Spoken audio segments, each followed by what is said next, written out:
Hi, 6th grade science students. You are taking your heat transfer summative today. So right now you should have your name at the top box and which period you have your science class. And then this bottom box is for your science teachers to fill out. So let's look at the first problem, number 1. You have picture number 1. It's a frying pan on a stove with a piece of butter inside. And you can see that the butter is melting.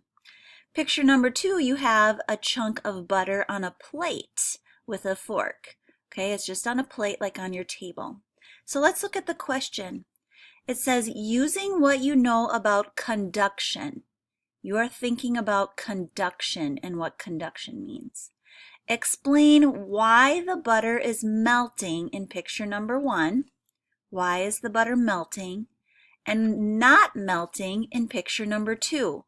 So why is the butter melting and why is the butter not melting?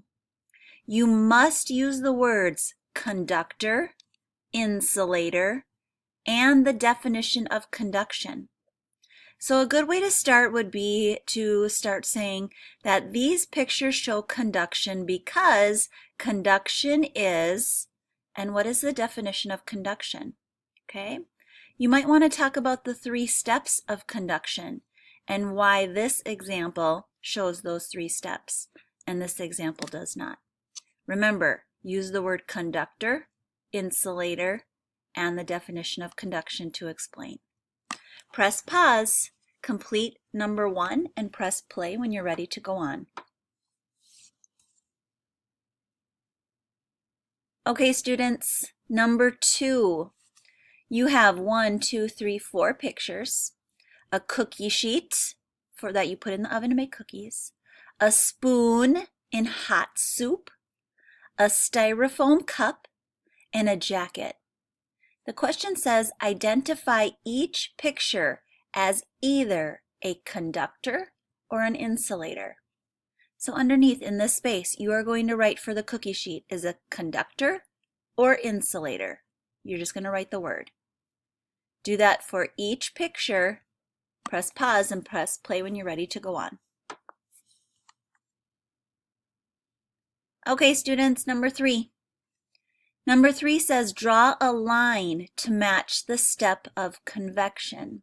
So here you have step number 1, step number 2, step number 3.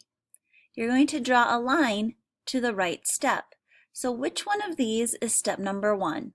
Is it the hot liquid or gas heats the whole object?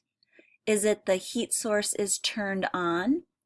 Is it the heat source heats the liquid or gas?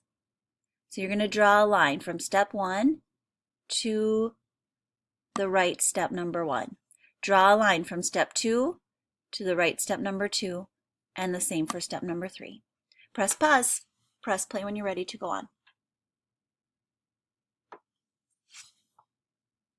Okay, students, number 4. Number 4 is about convection again, convection.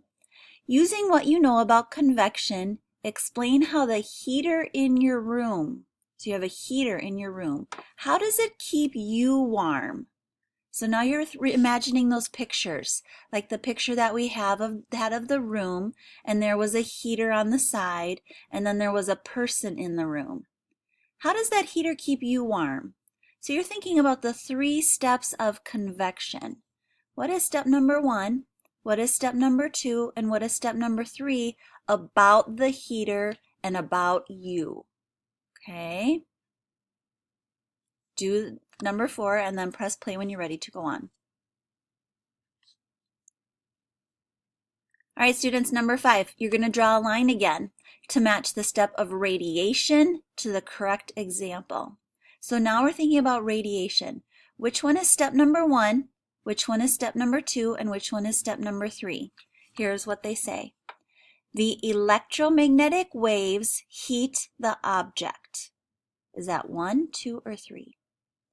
The heat source sends electromagnetic waves from the heat source to the object.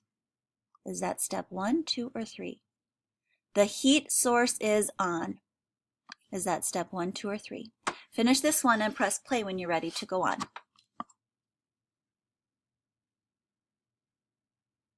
Okay, students, number 6. Using what you know about radiation. Radiation. Explain how a marshmallow gets roasted over a fire. How does a marshmallow get roasted over a fire? So you're going to imagine a fire in your backyard or a fire at a beach. And you're sitting there with your marshmallow stick and your marshmallow roasting it. Okay, you're probably turning it.